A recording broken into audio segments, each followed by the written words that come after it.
Welcome, here I've got CUBOT X18 and I'm gonna show you how to turn on and off the camera location tags at this device. So at first we have to tap on the camera button to open it, and for now we are in the standard photo mode. Let's move to the left side and pick this button to open the advanced camera settings.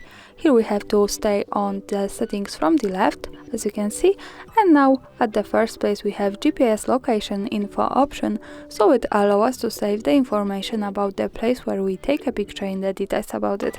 By using the button from the right we can easily turn it off and turn it on like that as we need.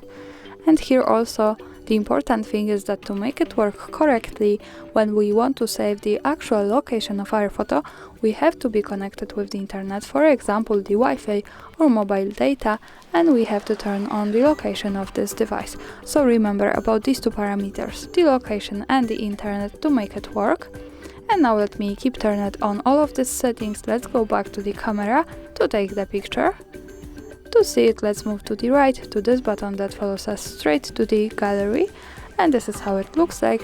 To check its location we have to just simply slide a little bit down, and as you can see here we get access to more details and the location with map, so we can check the full address.